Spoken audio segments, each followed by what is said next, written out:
Welcome back to Boys and Ghouls Film Review, folks. I'm your host, Sarah Stephenson, and this is my co-host, Mike Stephenson. Hi, guys. So, before we begin, I wish to say Happy Halloween the day before Halloween. Yeah, we do these podcasts a couple of weeks ahead, so we've tried to diarise these so they come out at different dates. So, Yes, but this is going to come out on the day before Halloween. So, this is just a friendly reminder to tell you guys Happy Halloween, and I hope you've had a really good one this month, because me and Mike here, we've gone to a lot of horror. Mike and I have gone to a lot of horror haunts, attractions, and stuff like that. Yeah. Mostly because I didn't want to miss out another year going by without watching something that might be fun and extraordinary. Yeah. Now, getting onto this Saw well, franchise. today we are going to review the new Saw movie that just came out just last month. And it's called Saw 10, that was released this year, obviously. Now, this is like a prequel sort of. It's between Saw 1 and Saw 2. So, in between, everyone saw Saw 1, I hope. And then this is the story that leads into Saw 2. Yeah. So you guys know, you might have heard me talk about it or mention it on Facebook a couple of times, that we went on a special, I won 2 passes to get to see to a private viewing of the new Saw movie. So we were like the first of many, The first in Brisbane to see it. Yes. So we were very fortunate to get free passes that week. So, anyway, let's dive into it, shall we? Okay. Now, like I said, we actually saw this the other day, the day before it was commercial released in the cinemas. Okay. Now, this is about we're doing this podcast about 3 days later. I'm going to drop down to that part of it just now because I find this is really encouraging. It cost $13 million to make. That's rather good cheap budget. So far, in about 3 to 4 days, it's made about $30 million. Yeah, well, in over a weekend. Yeah, and so far, a lot of reviewers have given its good thumbs up. Yeah. They haven't put the old thumbs down, let's kill it. No, they like it. No Sistel, Evit, whatever approach. So everyone's impressed in the box office is showing that we're all on the same page this time. Yeah, because as we said, I was worried after they did the Spiral movie. I was worried we will not get back to the same level with this Saw franchise movie, because I was worried that they will lose something in the shuffle, and then we would be. Didn't actually, but it turns out we didn't lose it. I mean, we normally do a post-mortem, but it starts off a little bit slow, and you think slow, yes. Okay, there's a documentary on Mr. Saw and his cancer, but no, it's leading into his mindset. Yeah. And then halfway through the show or a third into the show, he starts doing his naughty stuff. Unlike his other Saw movies where it's all from another person's point of view, and that person is usually the trapped victim. And in this case, it's from John Kramer's point of view in this one, where we get a full sort of diagnosis into his life. Aside from his traps and his that dark personality he sports. But what actually motivated him? And what motivates him? What made him worse? Whether or not he ever thought, maybe he ever had second thoughts about turning this into a full-time career. Yeah, but we won't go too much because obviously it come out of the movie. So now what am I going to say? I'll do my usual crap now. Right. Well, here we go. Right. Produced by Mark Berg and Oren Cools. Directed by Kevin Greentrode. Yeah, I heard he was actually. E-R-T. I heard he was one of the editors for the old Saw movies, Mike. So he has the name pronunciation wrong. He has a hand in knowing about how to handle the Saw franchise. So moving on. Anyway, now written by Peter Goldfinger. That was an easy one. Josh Stolberg. Yeah, these guys, they have always had a finger in Saw. including the Spiral movie, I should have mentioned too. They get around, eh? Okay, right. A couple of people. The players. Yeah, you could tell them that. Well, they are. They used to be in some of the early movies. They had the players, not the cast, because that was a take on from the stage plays. True. Okay, Tobin Bell. I love it, man. Plays John Kramer. As Jigsaw. And Jigsaw, same guy. Shawnee Smith plays his female assistant. Well, obviously a female, Amanda Young. Yeah. Now, there's a nice lady, not. Yeah, well, she's probably very, very nice lady when she's not making the movie. Now, crikey, I think it's Sinov Makodi Lund. I think that's the right pronunciation of the first name. She plays Cecilia Pedersen. She is, how to put it, the chief antagonist. Yeah, well, yes. Won't go any further. No. Stephen Brand plays Parker Sears. Renata Ayaka plays Gabriella. Joshua Okamoto plays Diego. Octavio Hinajosa plays Mateo. I'll just little nuts through here. Paulette Hernandez plays Valentina. George Bresno plays Carlos. Yeah, little boy. And Costas Mandylor plays Mark Hoffman. He makes an like appearance him. way to the end of this movie that a lot of people have been, not keeping a secret about. But yeah, it's quite funny. John Kramer phones somebody. He phones a policeman friend. Detective, can you help me here? Blah, blah, blah. And if you watch the first movie, now, well, there's a good chance it's going to be him, Hoffman. But he doesn't mention his name, though. He has friends behind the scenes helping him out finding information. Which kind of makes me think, from the beginning of this movie, why didn't he approach his associates, like Dr. Gordon and the coroner guy? Yeah. Why couldn't he approach them about whether these people are on the level and they should be a trusted bunch of people to handle? Police can do tracks through police computer files and Interpol and other good groovy things where the doctors can't. I suppose. Now, just getting back. I mean, why couldn't they figure out if these people were on the level, reliable doctors and unregistered ones, for that matter, too? They might have been or may not, but the point is, they actually came up for plausible description in their website and their video blog and everything else, saying, it's sort of illegal in this country and we're keeping a low profile and blah, blah, blah, blah, blah, blah, blah, blah, blah. And, So, and they're attracting desperate people, which I won't say anything more. Sarah will tell you about this in a minute. But I won't say too much more now, but I'm still, like I said before, about the budget and the box office. In 4 days, it splitsed it. So, watch this space. It's going to obviously go through the roof, I'd say. Because the last recount of how much they was going through, that Paw Patrol cartoon is getting... I can't wait to see that. According to them, they say that's getting more and more... box office money. Yeah, but all the mummies and daddies are taking the kiddies to go see Paw Patrol. No doubt the kids would be telling their parents, I want to go see this. And that kind of twists the numbers in that general direction. It does, but that does not mean that Saw is not the worse or the better or badder movie. What happens with those kiddie movies like that, there's usually a big surge on it in the first few weeks, month, whatever, and it'll drop off the planet pretty quick. Yeah. Now, with something like this, it's like I remember years ago, sometimes you get a movie or something special happening, which keeps going and going and going and going.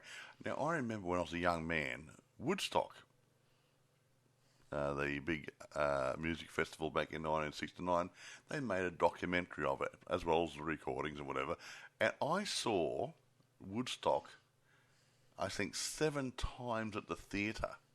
over over a year, maybe a little bit longer. It did the circuit for an awful long time. It was real. Okay, it was pre-streaming and everything else, but yeah, it really had a huge run. And then we didn't have videos and stuff back in those days or DVDs, so yeah, but people wanted to see it, and it made a lot of money for I think Warner Brothers, and yeah, it was really, really good. And later on, they actually put it onto to VHS and Beta, maybe. And then later on, they put it onto DVD, and they made the CDs instead of the records, and it's still popular. So, yeah, sometimes your things just go on like the Energizer Bunny. Yeah. Yeah, so you don't know. Anyway, what I'm saying is, guys, don't always judge the box office numbers. Not initially. Because initially, most of the time, you're going to have a mixture of audience members who want to watch it. And kids, some people might wait and to sometimes families screen, have a bigger, most of the time with families, they would have more than one child and that wants to see it, and the box office numbers would tip in their favour because it's a kids' audience. Well, that's it.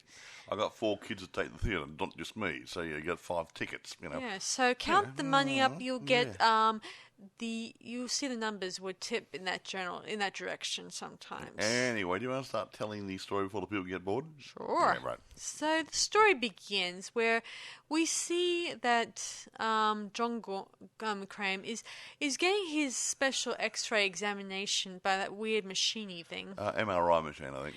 Yeah, of course, he goes to visit his doctor, not Dr. Gordon. I know what you're thinking. He's oncologist or whatever. Yeah, and he tells him that he has only a couple of months per se to live. Yeah, he says, I've got about a year. He says, no, more like months. Months. Fine, that's nice. That's what I really want to hear, He goes to a special cancer group, like one of those support group. groups. He sits there and say, I've had a good day and a bad day and blah, blah, blah. Just, one of those sort of things, which it might help some people. But, And while John is leaving the hospital, he notices one of the guys there who's an orderly who was about to steal a person's watch and maybe a wedding ring. I'm not sure, I couldn't see. But he then fantasizes about putting this guy in an eye trap. The eye trap you may have seen in the poster, obviously. Yeah, I'll stop here. The poster has a picture of some guy looking upwards with this thing on his face of this bit 2 tubes going down to the eyes. Mm-hmm.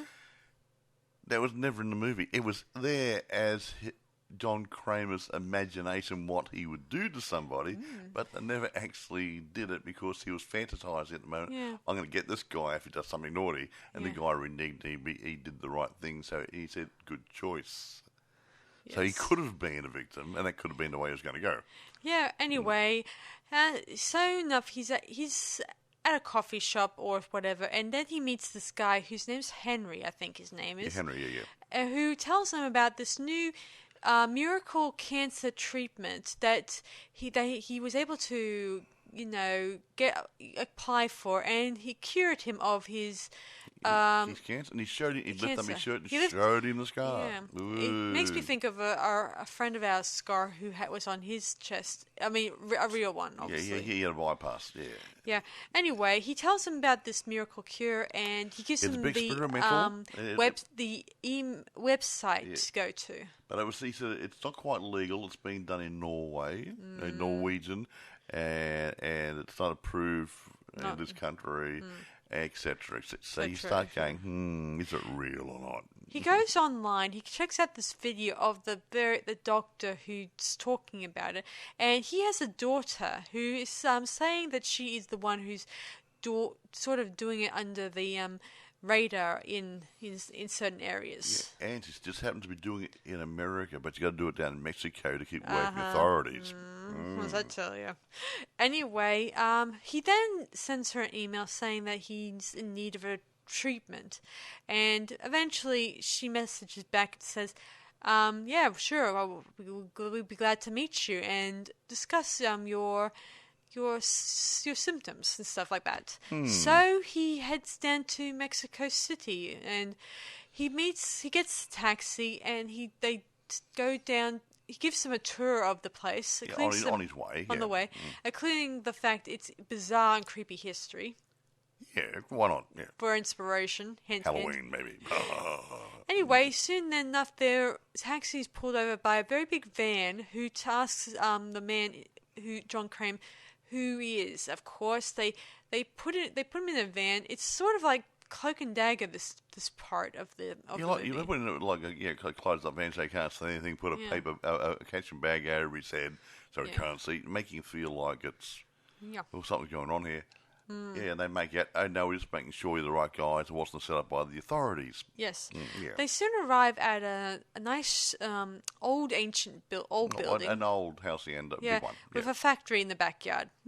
Yeah. Anyway, they head inside, and there he gets a glimmer of let me see, what's her name? Is it it's Gabriella, a little girl who says that she owns her family owns that property, I think, and she's hiring it out to the scientist guys. Yeah. They head into they meet Dr. Name is, and she gives him a guided tour of the facility. There he meets Carlos, the little boy, and his dad, and he kind of bonds with this little kid. But I think John never had a child, and he always wanted a little boy or something, and a little Saw. And he can see Saw playing. Seesaw. I've been wanting to say Seesaw. Okay, sorry. Anyway, he also helps him fix his bike, I think. Isn't that right? Yeah. His wheel on his bike was bent. Must have hit a rock or something or other. And John Kramer, being the lovely man he is, and an engineer, fixed the rim of his bicycle. With no charge whatsoever. No charge. Anyway, the lady explains to him about the medical procedure, that he'll be awake and be able to see how they go through the steps. On a video, he can watch the doctor's hands, but staying awake, they'll numb him a bit so he won't feel anything. Yeah. But they want to know, say, test your hands, wriggle your fingers while they're doing the operation. Yeah. Which sounds plausible. Yeah. Anyway, so we go through this sort of thing, and all the time he's watching them on the screen in front of him to see what they're doing. Of course, halfway through the thing, we see they give him sleeping draft, and then to put him to sleep because he didn't need to stay awake now. Yeah. Mm-hmm. Then we cross over to him in his medical bed, and she goes in to explain to him the operation was a complete success. You're very lucky. You're alive. You can now live your life. And of course, they give him a special medical cocktail thingy. And there's a cocktail of drugs you need to have 2 doses of this every day for the next week. It'll numb the pain, and the chemicals will get into your system, and blah blah blah blah blah. Yeah. And then we see him much later, just sitting in the park, drawing his latest trap. But then he sort of discards it and decides to draw something else. Yeah. And then he goes to a local alcohol beverage place. And buys a bowl of tequila. And plans on giving it to the lady as a bit of a thank you for saving me. And he goes to the place, but now it's completely trashed. Yeah, empty, Everyone's gone. You could see that the whole medical facility is actually a fake. What wasn't actually a fake? It had the stuff there. It had the stuff there. But when he went through the front door, originally, the little girl, Gabriella, there was family pictures on the walls. My family. And then he saw these pictures laying on the ground in the rubbish. Right, thrown in the garbage. Yeah, just laying on the floor, ripped up and damaged, like they'll discarded. He goes to the medical place, which is in a very big factory or something. Factory shed or something next door to the house. And we see the place has been knocked down, ripped apart, and you see that there's also a DVD that that project the operation of the brain thingy wing up here. And it's something like futuristic brain surgery, or that they're hoping to do. And they actually played the DVD of the surgery. Yeah, and when he was put on the monitor, and he thought it was himself being operated on. After I guess when they put him in, gave him his made him go to sleep, they then probably just stopped the video and then wrapped a bandage around his head. And when he removes the bandage, you see there's no stitches. He wasn't shaved. There's no scar tissue. There's nothing. Yes. And then he realised. Yep, He was cheated. the little girl was lying, the doctor was lying, the other people were lying. Yeah. And this now, started turning. Now he's back into his usual darkish atmosphere. Yep. And So the old saw is back. he then contacts his allies, Amanda, Mark Hoffman. Although we don't see Mark Hoffman He just said he makes a phone call to a detective. I need your help. Yada yada. Can you do a trace on so and so for me? Yes. Doesn't say Hoffman or anything. Just says detective. Yeah. We also see these people when they're not scamming in their daily lives. Yeah. We see the main doctor laughing and saying, "Oh, great! I've scammed another patient. Whoopie-doo for He's me." got a dirty, great big tote bag full of money from all the deposits and. Yeah. We think every person went for the surgery and pay half up front and half at the end of the surgery. I don't know whether he actually paid the second part. No, I think he did. Yeah, He probably did. The day after. Yeah, so he paid for surgery. So look, we don't know. It could be $100,000. It could be more, but there must have been about $8, $9, $10 million in the bag. Anyway, Yeah. he has, and let me see. Oh, and one of the guys, the doctor's guys, who is actually works in a veterinary clinic, I think. Yeah, he did. He was sweeping the floors and stuff. Yeah, and That tells you something, doesn't it? eventually he gets abducted, along with our two other ladies, Gabriella and Valentine. Gabriella was a junkie. Oh, yeah, I should mention before we get to that, the taxi driver, who is also pretending to be one of the doctors there, I guess he was casted as an extra. No, so he realised he recognised the guy's eyes. Yes. Because he saw his eyes in the mirror and different things. Yeah. And when he didn't twig to it when he was in surgery, but he realised that was the taxi driver. So he caught up of him too. So, yeah, he puts him in a trap, a hand trap, and there he has to. There's these bombs attached to his hand, so he has to cut the surgical wire around his hands that are tightly wound, really tightly. And he'll snap his fingers off. Yeah. So it's either a broken hand or broken hands, or you're going to be the whole point is he either has to get out of this trap or die in the attempt. So he eventually gets out of the trap, and I guess and then John presents him with some medical thingy-wink saying, "Congratulations, you're still alive. And I want to interrogate you now about these doctors." So this is where I guess he got the names of the people who scammed him, their real names, I mean, right, Mike? Yes, he found that, but Dr. Patterson might have been her name, but the other ones there, he found out who they were. He traced them all through Mr. Hoffman, Dr. Detective Hoffman, and he went and found them all. Yeah. With Amanda's help. Yeah. They eventually caught up with them, and then they put on the pig head masks, and they started the traps or the game. Well, they collected them and they shoved them in this big room. Yeah, I think it's the same room that they did the fake experiment. I'm thinking. That's my mind. Yeah, I'm not sure. I don't Because think it may have been. It would make a good place, like the same place that they scammed him. And the same building that will put them through their paces as they go along. So he begins. He says, you scammed me, you cheated me of my money, and you cheated these people for 8 years. They've been doing this for 8 years, guys.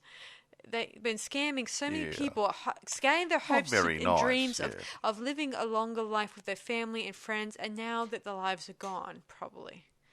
Because they just took away their money, took away their dreams. Anyway, so they begin the testing, and this one is where they take Valentine. Her test is either getting her head lopped off, or to avoid that is by chopping off her leg and sucking out blood it's a thing called a giggly saw. It's like a bandsaw type, but it's a flexible one. So she had to use a handsaw, a flexible one on a leg to cut it off, or the same thing would be used on the neck and cut the head off. So which would you prefer? Good point. Yeah. So she has her leg sawed off, and she tries to get the thingy-wing into her little leg, but we kind of run out of time. She ran out of time, and so she lost the leg and she was decapitated. Well, there you go then. One down. Yeah.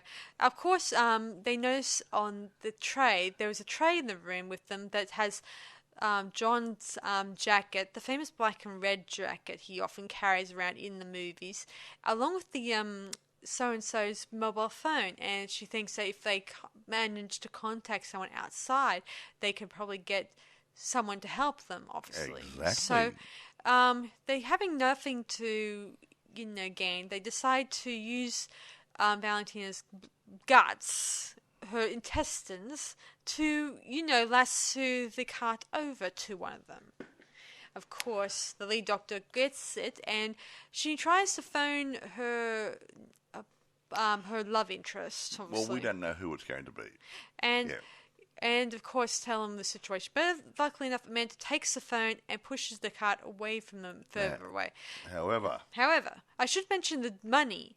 It's according to John Corman, Kramer, he's actually has them in the control room. Yeah, when he abducted the doctor lady, he took the bag of money, and it's in the control room, which it's overlooking where they're being tested at the moment. Yeah. Now, about now, is that when her boyfriend comes to knocking on the door? Yeah, he does, and of course, he wants his money. He's been treated. We think at one point that John Kramer hasn't got everyone, assigned to their thingy. But it turns out he seems to well step ahead of everyone as he goes along. This guy Parker, he said, "I've been scammed. I was supposed to have an operation, wasn't done. She took my money. I want my money." Yeah. And everyone thinks, "Oh, another one." So yeah, they restrain him anyway, just in case. They told him that that as long as you don't use a gun or then. They'll just say, if you want to be in the same room with us and stuff like that, then, no guns. So he put his gun down on a shelf, yes, nearby, and he ended up being tied up anyway eventually, wasn't it? Yeah. And later on. Anyway, soon enough, it's the next one on the chopping block. Funny that. Pardon me. What's his name? Which is the doctor who has that thingy, the wing attached to his head? Mateo, isn't it? Mateo, I think. Yeah. He gets his head. He gets placed inside a special device that will. He has to drill a hole in his head and get some brain matter out. Yeah, and then put it into a little container that's full of acid. And once it's melted down, and possibly whatever weight it's ought to be. Yeah, it'll be like a pH tester type thing. But the thing is, there's no anaesthetic. He had to cut through the skin and the bone and everything without an anaesthetic. With pain and stuff. So he's not really good at this because he's not very knowledgeable. He's not really a doctor? I mean, I think that when I think about it, if he's working as a vet in a veterinary, I think that he's probably just a... He might be. He was sweeping the floor and stuff at the end. He might be just a janitor working for the veterinary and there's two women left who could have been receptionists, rather, and they'll taught him like a piece of crap. So the good chance he could have been just a cleaner and a dog feeder or something. Yeah, he could be just the reception person, the person who does the odd jobs here and there. So not he's low man on a totem pole. Yeah, anyway, he doesn't know about grey matters, the stuff that's inside your brain. Yeah, the brain part to your brain. The stuff. Chilled monkey brains. The guy has no clue that when people talk about the grey parts to your brain cell. Yeah, they're the grey cells. Why do you think they're called grey? Because that's what it is. I've never actually... I've seen brains. Really? Yeah, yummy. Yuck. Me. Yes. Anyway, moving on. As he's cutting into his brain, he removes the matter from his brain and puts it into the beaker, and sizzles away in the process. He runs out of time, and of course, the things on his head shut, and he dies. Bugger. Next, now we have only two sort of remaining people on the hit list. So the next one is, I think her name is Gabriella. She's the party animal one. In this one, she has to break her wrist and her foot to get out of this trap. She was shackled, and she was going to be like a big heat blower type thing. Yeah. And she's strung up. And the only way to get out is actually break your bones in your hand. Yeah, when I saw this thing, I thought this would be another blowing in your face glass trap like in Spiral. But no, It's not. I'm kind of glad it isn't, to be honest. Oh, here it is. This might make sense to some of you out there. See, suspended from shackles around her wrist and ankle while being subjected to ionising radiation and must use a sledgehammer to break her shackled limbs and escape. Yeah. So she does this, and she survives with a few major scars on her face. And of course, at this point, Parker, he is actually taking out the gun and demands that John and Amanda to go down on the floor and release his girlfriend, Celia. And Cecilia, without remorse, pretty much steps and kills Gabrielle. Yeah, she smashes her head or something with her foot. Yeah, even though Amanda begs them to call a doctor for her. and stuff like that. So Amanda's really nice, and Mr. Kramer's really nice. Yeah, because they seem to show a little bit of remorse when you compassion. Think. Yeah, and then Cecilia demands that John be put inside the same. And she gets Amanda to unlock her chains and replace John into those chains. There they plan on putting Amanda in the other chains in order to do that particular trap, which is a waterboarding type trap. Mr. Store is chained onto this slab, but it's on a pivot. And it's a bit like it's a water torture type thing where he gets, copious amounts of blood and gore gets poured over his face, and hard to breathe. But there's going to be they're going to put somebody else on the other side in a minute. Yeah. And they have a handle. You can save yourself by pulling the handle, but you're going to kill the other person. Yeah. Yeah. Okay, get the idea. Yeah. Then we hear a bit of a rat-tat noise outside. It turns out to be Carlos, the young little boy. Yeah. And she goes off to seek him out, and she plans to put him inside the trap with John. Yeah, so hoping at this John point, Cecilia has no remorse about her colleagues. It's just another drop in the bucket for her. Yeah. Because we'll have to give them their cut. Yeah. And she doesn't care about Carlos. Boy so or anybody. She puts him inside the trap, and then they watch as the trap starts. 1 minute. John makes sure that the little kids remain safe while he gets a little bit of the blood all over his face. He tells the little boy, "Don't pull the handle." Yeah, he does. Because otherwise, it'll, John built the trap. He knows what's going on. Yeah, and of course, Cecilia, she has no remorse, and as I said before, when I think about this movie, I keep rooting for John Kramer in this movie throughout. Didn't you have that same feeling, Mike? Yeah. You kept rooting. He's a lovable, naughty guy, Yeah, because in this one, you could see that he does show a compassion level in this movie. He feels for the little boy. He doesn't want anything to happen to him. Yeah. He didn't want anything to happen to that girl who broke out of her shackles because she'd passed her test. Yeah, she did. That sort of stuff. So yeah. Call for an ambulance. And other people wouldn't. Yeah, they then go into the room upstairs to try to find the money, which they find the bag, and as they are about to pull it off the shelf, guess what? There's a string attached to it. There's a string attached to it that causes the door to the room to swing shut.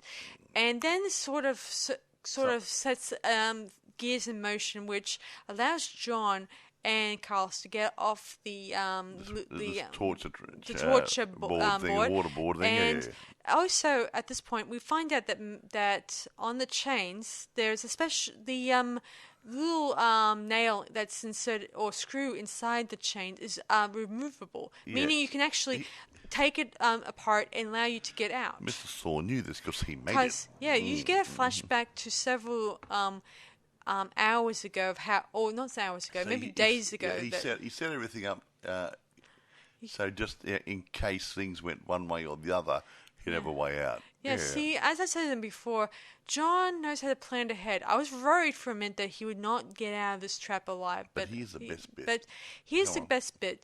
As it turns out, that aside from being locked inside the room, the gas starts going into the room, and it's not ordinary gas. We don't know what sort of gas it actually was. But all I know is it kind of... All it says it's a deadly chemical gas. Yes. Starts to fill the room. Yeah. And there's only one breathing hole he put in the wall. Yeah, John explains this in his sort of recording, because at this point he knew right away that they would probably... he knew that Parker. Through the taxi driver, he told him about Parker, and I guess Mark Hoffman was able to investigate and work out their relationship, stuff like that.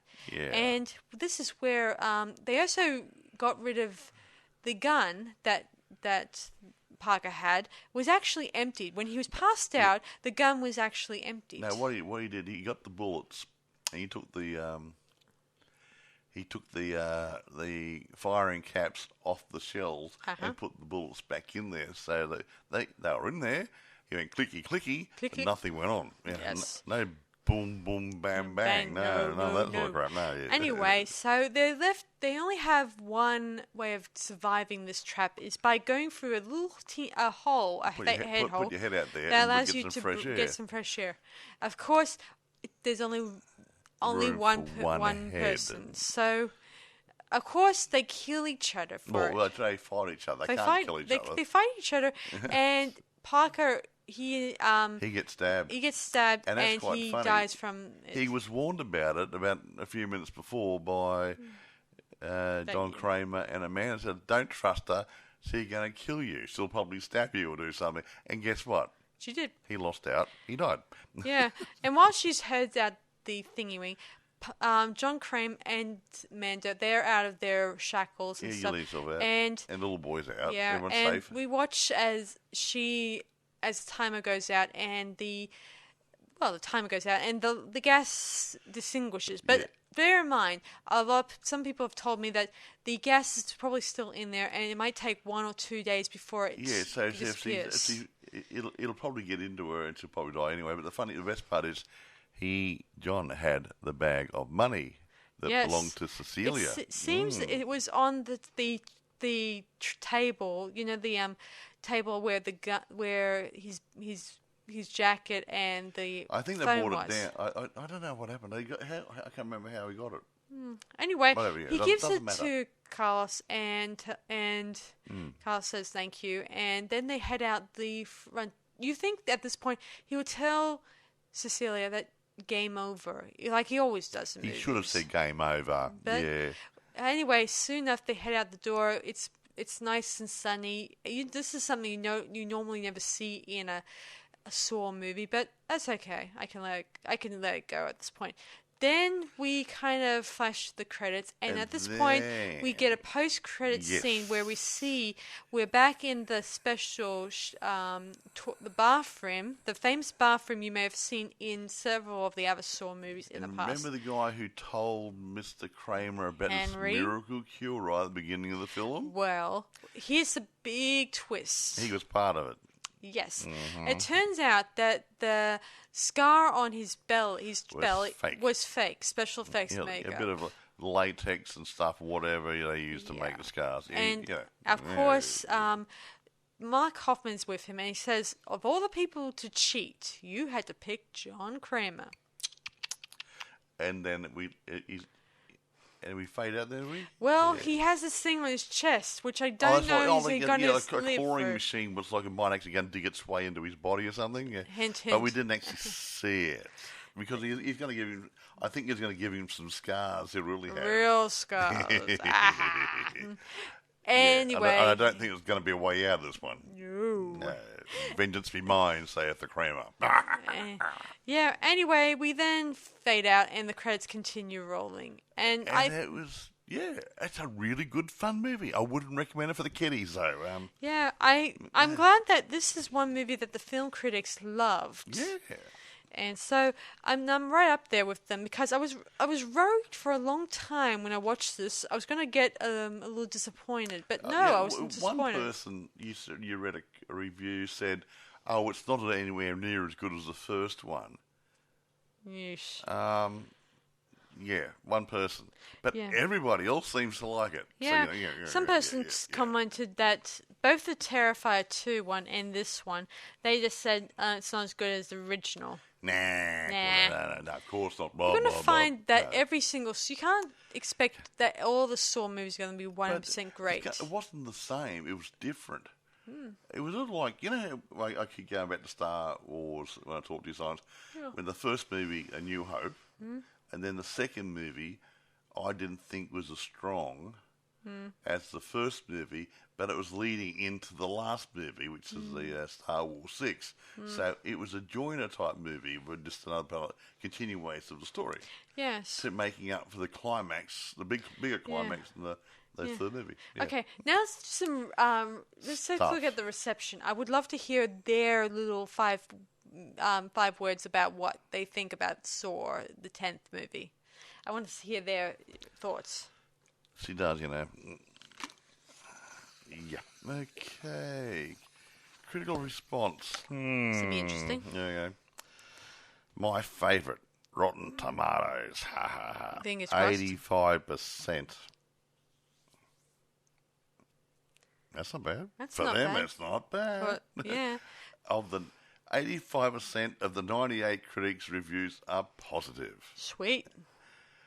The general consensus is led by a franchise best performance by Tobin Bell. Sweet. Saw 10 reinvigorates the series with an installment that has a surprising amount of heart to go with all the gore. Sweet. So see, that's the beginning of the soft side of John Kramer and a bit of what's the word, pathos. Yeah, to feel sorry for him. He's dying of cancer and yada yada yada. Yeah. And stuff like that. Now he got ripped off by the doctors and stuff. You start to feel sorry for him, and you can understand why he got bent on revenge. So, these people, even that Cecilia doctor, I should mention, I have no sympathy for her because she was pretty much the evil of. Pretty much she didn't care about any of the people she worked with. And by the time it was her turn to get the her own pain, she inflicted her own pain on the very person who used to be a person she worked with. Anyway, you said about reviews. Metacritic, they didn't give it quite as good, but 60 out of 100. They didn't give too many notes on why or how. Cinema Score gave the film an average grade B out of an A+ to F scale. Sweet. Post Talk has 82% approval rating, with 62% saying they would definitely recommend the film. Variety wrote, this is good here, wrote that Saw 10 seemed more like a real movie than many of the films in the series, in that there's more talking and less torturing. So it had more dialogue in this. It wasn't just say, here you are, put you in a trap, let's kill you. No, the first half was more dialogue driven. I don't mind the dialogue too much. But that built up the story to the second half. So it had a good storyline and had a good feeling to it. And Tobin Bell was not just the torturer, but he was the victim, become the hunter. Yeah, and I like to think in this movie, guys, that John Kramer, I think he was starting to either feel like he was either trying to work out, should I continue doing this, or should I try to pursue a more better... Yeah, stamp collecting or something. better choices in my life, instead of going out and testing individuals. Anyway, go on. Yeah, well, catching flies and tearing the wings off for something or other. Yeah. Or at least become an architect, like he said, an engineer, an engineer. Oh, He said he was an architect and an engineer. Yeah, all good and stuff. He could have actually turned his brains into something more functional. Anyway, go on. Yeah, he's right. Frank Scheck from Hollywood, of the Hollywood Reporter, praises Bell for his performance. Now, here's this. None of this would work nearly as well without Bell. See? Whose raspy voice and menacing gravitas I want to was play so a riveting game. that he makes Jigsaw's oft repeated declaration, I'd like to play a game, scary as hell. Yeah. So, one thing that I wish that he did say game over it to would have that been nice, Cecilia. on it, but anyway. It would have been so cool. Beatrice Laoza, New York Times, says, this is the most well-groomed Saw movie to date. So she likes it. Bob Strauss from San Francisco Chronicle called the film a well-told tale with solid characterizations and quite decent twists. It just goes on and on. the critics like it, and it's really strange that the Yeah. box office is saying it's great, and the critics are saying it's great, and we think it's great. We're all on the same page this one. Yeah, this is the first time we're all in agreement that fans It's a love good it, movie. Yeah. reviewers like it, and the box office like it. Which means the studio's going to like it. Yeah. That's going to make a lot of money. Yeah, and it's kind of good that they finally found they gained the audience's attention again. Well, I think really, I wouldn't say the series is getting a bit tired, but I think it needed a bit of energy put back into it. Yeah. A new idea. And this was a new idea. Yeah, I and think it worked. Yeah, I think it did a good job and all that stuff. I like to think there's going to be more in the series, but Yeah, I think that seeing as Cecilia is not dead per se, and we didn't hear a game over for him. Well, actually, not all of his test subjects ever had a game over at the end of their game, obviously, because most of the time in these ones we've always some of them have said game over. Other times, other subjects don't necessarily need one, obviously. Yeah. Because especially if they're dead already. Unless then there's a point that they will come back, obviously. Well, there's a possibility. Well, there's an opening for her in a sequel, Of course, if that's the case, then seeing as we've already not counting the Spiral one, we already have 8 movies that covers what's happened past, present, and tense. Yeah. And we have not encountered any issues, like they haven't encountered any problems that in between their test subjects here and there. Wouldn't you say? Yeah. Because we've so far we've covered so much of the story, and I keep wondering how much more we can cover, considering that we've already covered much. Look, I think it's getting to the end. Okay, I'm not going to say they're not going to make any more, but I think it's getting to the end of its usefulness as a franchise, because it gets to the stage where you're going to run out of ideas to do fresh stories, and it'd be better off to sort of wind it up with a really, really good movie and then kill it off altogether than to have it sort of, let's dust it off again and try to make some more money out of it and disappoint the viewers, the paying public. So, that's my view on it. Sometimes I do that and the sequels start to get less and less interesting and the box office drops off, etc., etc., etc. Yeah, but the one thing I like about these movies is sometimes they take either place in one location. That's one of the things I like most. And this one, apart from a bit at the hospital and the house at this location, the house and the factory possibly on the same property, and it was a local shoot. We said, let's travel here, let's travel there, let's make a set. But I think part of it I don't know if it was all set or part set or whatever, because that part where they had the prisoners locked up for their test, I don't know if that was a set or actually in a building, so I couldn't tell you that one. Yeah, but it did look so damn good, And as a typical Saw movie, had a bit of blood in it.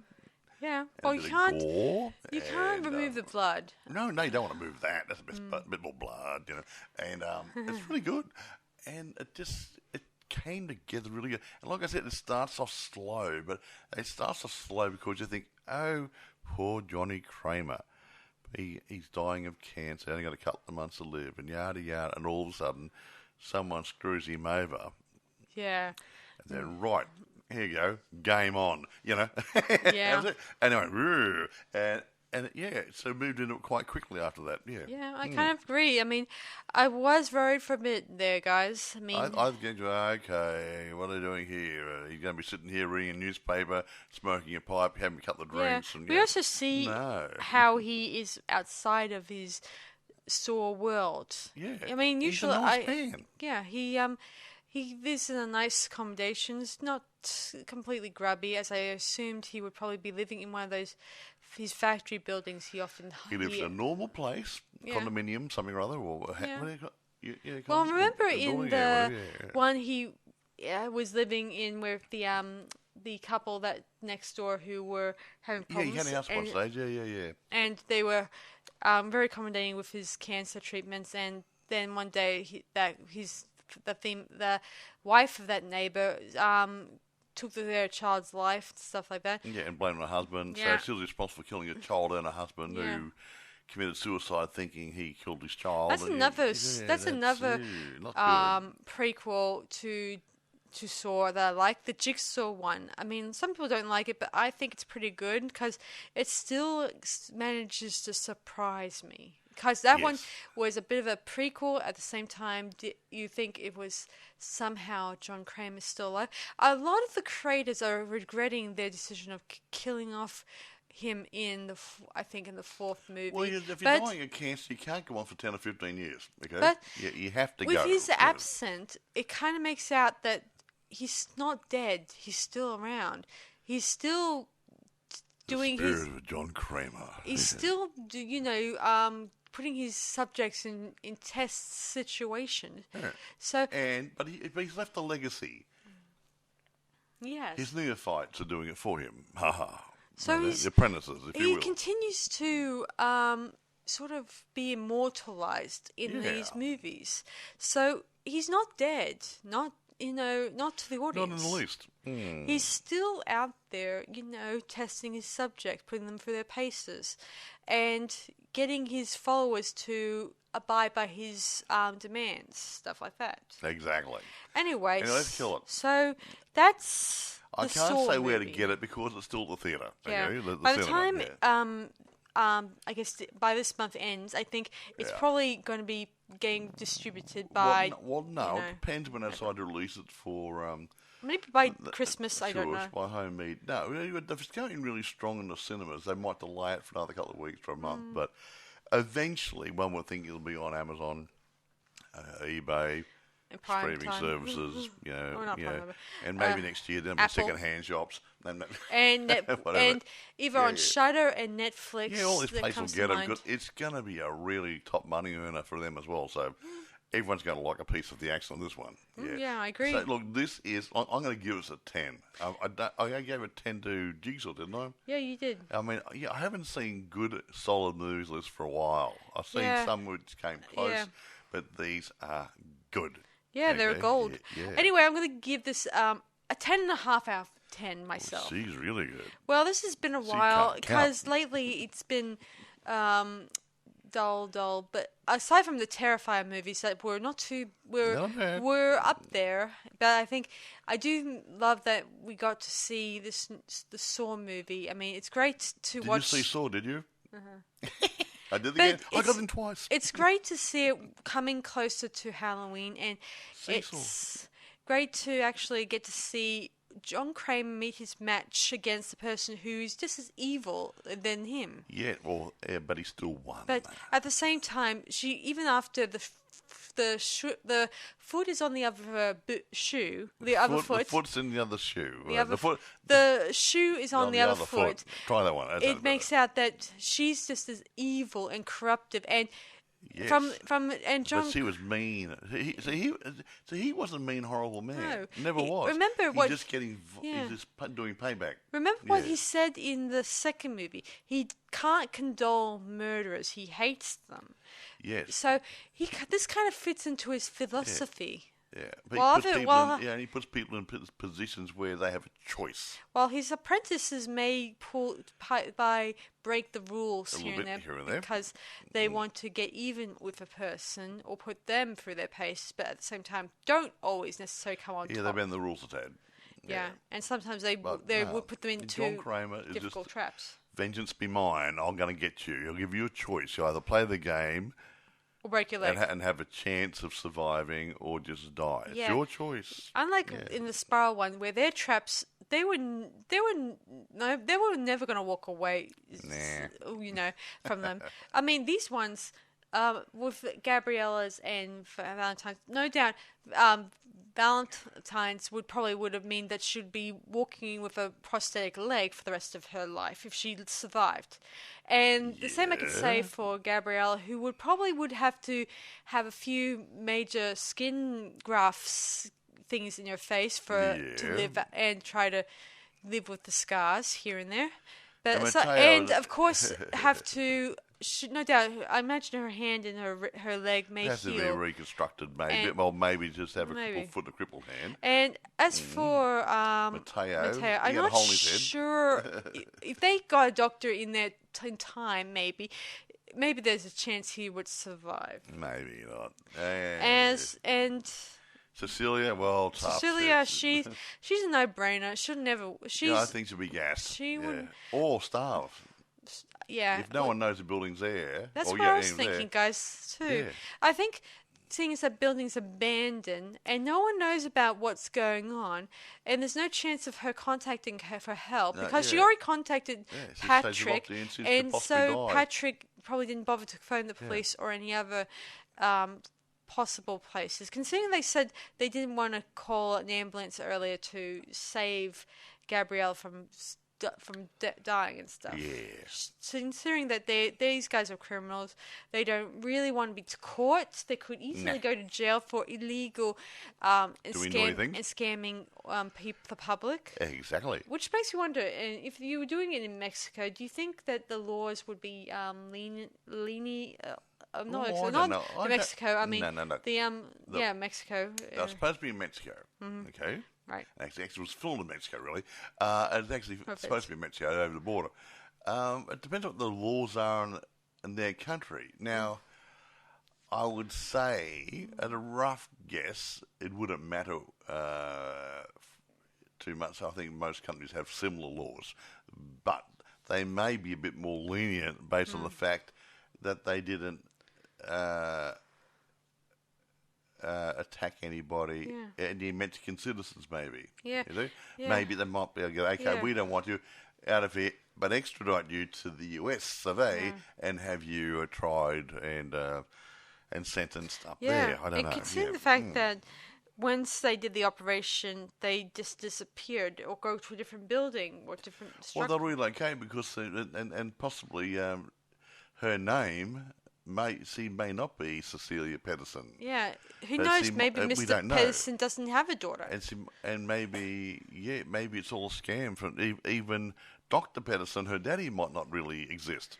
And there's the fact that she may not be part of she may not even have a medical certificate or anything. She may have it on her website saying, I graduated from one of these universities in some so-and-so city. Yeah. A lot of people can do that, and all of a sudden they can actually fake it online. Yeah, I fake it like that. I did that for resumes years because ago. If you go onto any website, if they're not really 100% accurate, you can tell because of the information they give you. Well, no, it depends. If you can't check it easily or you have no reason to check it, I think it's pretty good. Yeah, you got to, yeah. Well, look at that guy. But then again, John Kramer, I think, even though he has the expertise to get information, like he could talk to Dr. Gorman and find out through him if these guys are on the level and stuff like that.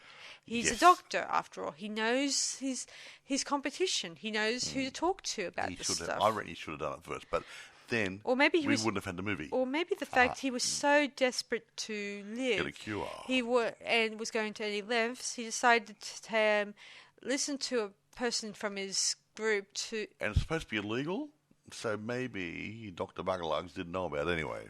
Yeah. Anyway, it doesn't matter. Let's kill it. Yes. We're waffling now. Sorry, guys. I mean, it's a good movie and it's worth watching. Tops.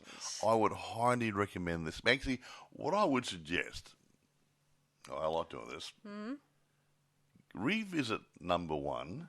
Yes. Then watch this, and then watch number 2. I agree. Because that way you see how it all comes together. You say, there's one thing that bothers me, that has been bothering me for some time, Mike. How did Cecilia knew that John Kramer was Jigsaw, when this fact was never brought to everyone's attention till Saw 2? I have one statement. What's that? This is Hollywood. There you go. It's just that the identity of Saw came out in the second movie. I think, honestly, that in the first movie, they had an idea that John Kramer was Saw. But they couldn't prove anything. That's the only reason. See, Hoffman was his offsider in the second movie. Yeah, so the only people who would know he Saw would be Mark Hoffman, Amanda Young, and Dr. Gordon. And that's about it I can think of. I can't think of... Somewhere along the line... I mean, maybe a few, maybe some of his followers, but I don't think they were the blabby type blab to someone. But I think it was possibly he was a suspect in the police investigations, possibly, because all the people who died in the first movie were sometimes, through different things, could be traced back to him, John Kramer. For one reason or another. Yeah. But as I said before, in the second movie, it's pretty much revealed. Like when the policemen were investigating him, he tells them without shying away from his identity. He pretty much says, "Hi, I'm John Kramer." Kramer. Yes, Kramer. And stuff like that. And the guy is saying, but everyone calls you Jigsaw, but Jigsaw was just a name that media span or spinned. Because little parts of the body. Okay. Anyway, the whole point that I'm trying to make is that no one knew until the second movie, and this movie itself, Jigsaw 10, was meant to be in between those two movies. Yes, and that's so it's hard to... If the police didn't know and the media didn't know, then how did the doctor, Cecile, knew about this? Considering it was not mentioned on the media, and considering by then his identity would have been already known. I would try to stress this again. After the end of the first movie, there would have been a police investigation, and they probably figured out he was a prime suspect. Okay, because by the second movie came around, they had an idea he was Jigsaw. Okay. Okay, so but they had no proof, they had no witnesses. All the witnesses have been killed. Yeah, and the people who knew of it would not blab. Well, not the dead ones. And not the live ones, considering that most of them are his apprentices. Yeah, the doctor and the policeman and whatever. Yeah. And yeah. Anyway. So, that's about it from us, guys. So, you know where to find it. It's on the cinemas as we speak. So, it could go on a lot longer after this. I mean, I reckon it's going to have a good run. Yeah. It's going to be one of those sort of movies. Look, it won't go on for years and years, obviously, because obviously it'll do a really good run at cinema, and then it'll go straight to home media and make a bucket load of money there as well. Yes. So that's it from us, guys. So you know where to find it and you know where to watch it. So I might watch it again. Yes, I may even watch it again myself. So that's it from us tonight, guys. So be sure to check out our previous podcast episodes, as you know in the past, because it's always good to go back and rewatch a few of our episodes here and there. There's some really good ones. Anyway, so this is Sarah Stephenson and Michael, and we are still here and kicking as usual. So I like to say happy Halloween to all of you guys, and have a great. And I'll see you guys for our next podcast, everyone. Bye for now. Bye, guys. Happy Halloween.